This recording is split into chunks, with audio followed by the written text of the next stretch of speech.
শান্তি শৃঙ্খলা বজায় রেখে সুস্থভাবে 19 সালে সুপ্রিম কোর্টের প্রধানমন্ত্রীর যে ব্রাঞ্চ ফুল বেঞ্চ 5 সদস্যের তারা দীর্ঘদিন ধরে এই মামলার শুনানি করার পর 2019 সালের নভেম্বর মাসে একটা জাজমেন্ট এসেছিল। সেই জাজমেন্টে কোনো পেপার ছাড়াই প্রত্যেকটা মানুষের অধিকার, যার ডিড এবং ডিডের বলে যার মিউটেশন কনভার্সন অর্থাৎ কাগজ কলমে যে মালিক, সেই মালিকানার প্রত্যেকটার অধিকার আছে। সেখানে কি বানাবে, কি করবে, হিন্দু ভাইদের মন্দির করার অধিকার আছে, আগেই বললাম গির্জা করার অধিকার আছে, চার্চ বানানোর অধিকার আছে, তেমনি মুসলমান ভাইদের পবিত্র আল্লাহর ঘর মসজিদ বানানোর অধিকার আছে। সুপ্রিম কোর্ট যে জাজমেন্ট দিয়েছিল সেই জাজমেন্টে যেমন উইদাউট কাগজপত্র ছাড়াই, রামলীলার কোনো ডকুমেন্টস ছাড়াই, শুধু বলেছিল মানুষের আবেগকে সাড়া দিয়ে অনারেবল সুপ্রিম কোর্টের 5 সদস্যের ডিভিশন বেঞ্চ সেদিন বলেছিল যে এক শ্রেণীর হিন্দু সমাজের মানুষ এখানে বাবরি মসজিদ ভেঙে দিয়েছে 1992 সালে, সেখানে তাদের আবেগকে গুরুত্ব দিয়ে সেখানে রাম মন্দির হবে। আপনারা সবাই জানেন, গোটা বিশ্ব জানে, ভারতবর্ষের আপামর 145 কোটি মানুষ জানে যে অযোধ্যাতে একটা রাম মন্দির তৈরি হয়েছে।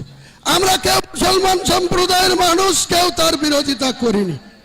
আমি যেদিন 12/12/2024 কলকাতায় আজকের দিনে এই ভিত্তি স্থাপনের কথা, বাবরি মসজিদের ভিত্তি স্থাপনের কথা বললাম, তারপরেই সঙ্গে সঙ্গে দেখলাম কিছু সংঘ পরিবার, কিছু মহারাজ সাগর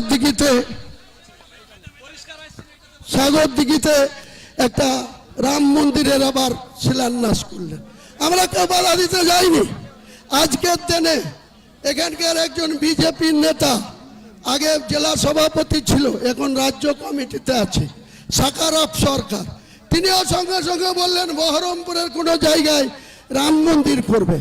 আমরা কিন্তু আপত্তি করিনি, বলেছি প্রত্যেকটা ধর্মাবলম্বী মানুষের নিজের নিজের ধর্ম করার অধিকার যেমন রয়েছে, তাদের মন্দির বানানো, মসজিদ বানানোর অধিকার ভারতবর্ষের সংবিধান স্বীকৃত।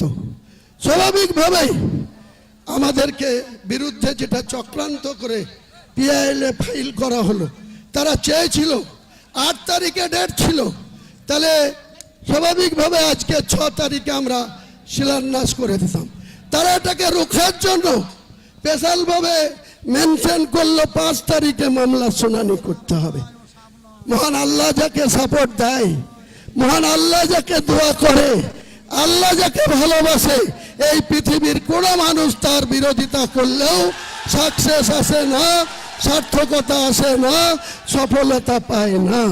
তাই মহান আল্লাহ তাআলার খোদ ইচ্ছায় আমরা সেই হাইকোর্টে আইনের লড়াইয়ে এখানে আফজল সাহেব, আলী আফজল চাঁদ থেকে শুরু করে যে 12 জন লয়ার আমাদের হয়ে দাঁড়িয়েছিল, সেখানে হাইকোর্টের অনারেবল প্রধান বিচারপতি এবং তার পরিষ্কার করে বলে দিয়েছেন,